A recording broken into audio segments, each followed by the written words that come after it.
Mesmo depois dos 2 últimos fiascos, eu continuei no site. Eu estava disposta a ter um relacionamento. Foi aí que eu escolhi o Sérgio. E já começamos a conversar. E de cara ele me fez uma pergunta. Quanto você tem de altura? Achei esquisito, né? Mas respondi. 1,75. E ele disse. Bom, isso é muito bom, você tá fora da média. Média?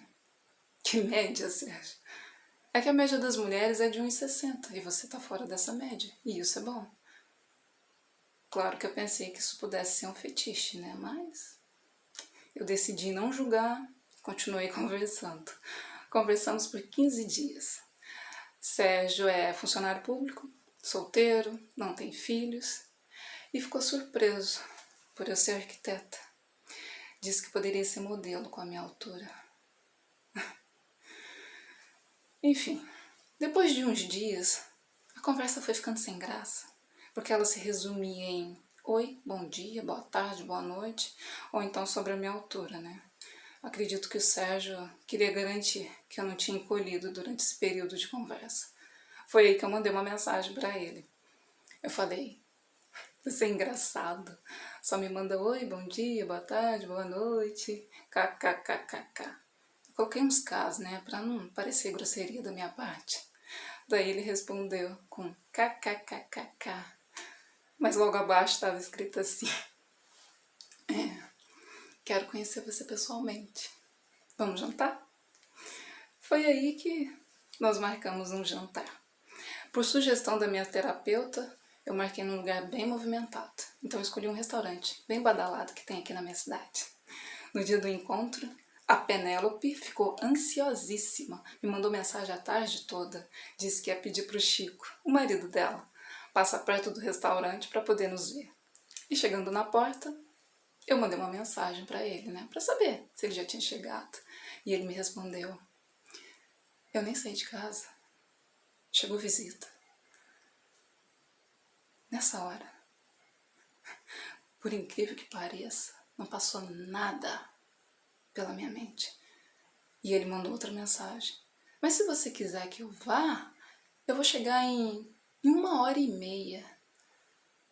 Eu ainda estava anestesiada com a frase, chegou visita. Mas eu consegui responder, não venha, fique aí onde você está. E coloquei meu celular no mudo. Parei por uns 5 segundos, fiquei olhando para aquele restaurante lotado e pensei, eu tô com fome.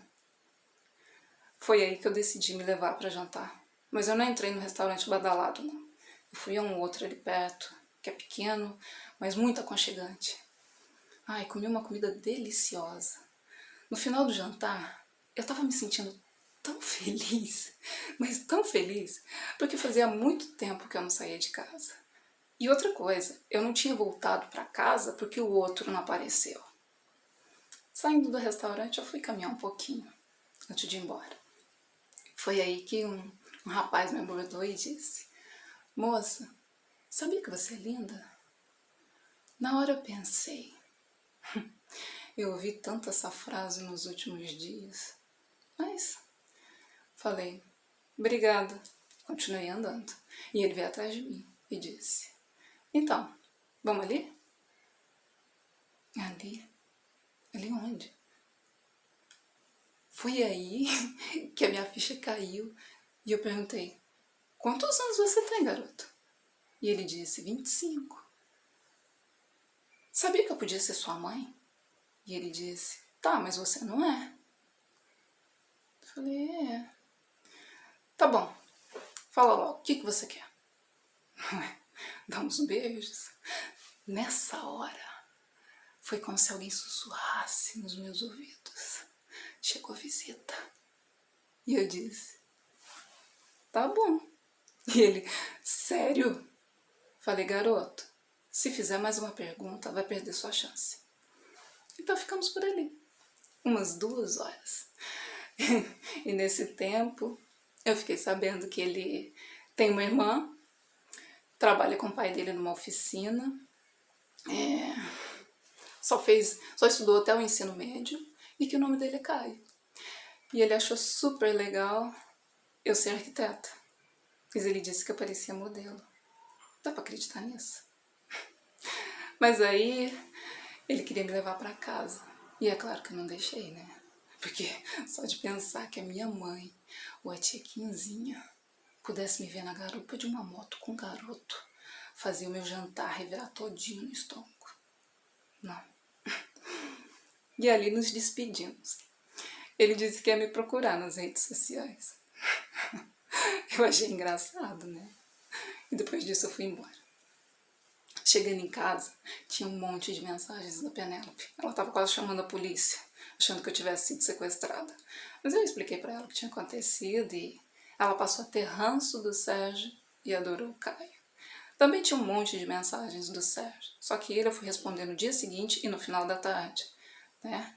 Ele estava dizendo, não vai acontecer de novo, vamos marcar de novo, blá blá blá, blá blá blá, blá blá blá. Mas aí eu disse para ele, fica tranquilo, Sérgio. Quando você me disse que chegou a visita, eu fui cuidar do meu sobrinho de 9 anos que machucou o braço. E ele disse, ai, criança nessa idade dá muito trabalho, né? Eles estão sempre se machucando. Nessa hora, a minha mente extremamente analítica me fez pensar, como ele sabe que crianças nessa idade dão sempre trabalho e estão sempre se machucando? Daí eu fiz uma pergunta que eu já tinha feito antes. Você tem filho, Sérgio? E ele disse, tenho, 3. Jura? Quantos anos eles têm? 14, 9 e 2. E cadê a mãe deles? Depois dessa pergunta, Sérgio sumiu. E é claro que eu não me lembrava que ele tem filhos, porque ele tinha dito que não tem. Mas eu pensei, eu não tenho pressa. Ele vai voltar.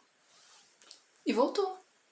2 dias depois ele me mandou uma mensagem. Bom dia, lindeza. Eu chamo a minha amiga Penélope de lindeza. Que homem chama uma mulher de lindeza? Mas enfim, eu nem disse bom dia. Eu já fui perguntando, Sérgio, seus filhos não sentem a sua falta? E ele disse, não, nós moramos na mesma rua. Tá, me diz uma coisa, você é casado ou é solteiro? E ele me respondeu com uma pergunta, por que você está me perguntando isso de novo, Paula? E eu disse, vamos fazer o seguinte, responde a minha pergunta primeiro, que depois eu respondo a sua. E aí ele respondeu, tá, eu menti pra você, eu sou casado. Casado e mentiroso, né? Mas agora respondendo a sua pergunta, eu sou solteira e não me envolvo com homens casados. E bloqueei o Sérgio. E dei graças a Deus por ter chegado visita naquele dia. E agradeci mais ainda por não ter voltado para casa. Porque eu tive um jantar maravilhoso e me diverti com o garoto. Mas eu tava ficando cansada dessa história de site de relacionamento.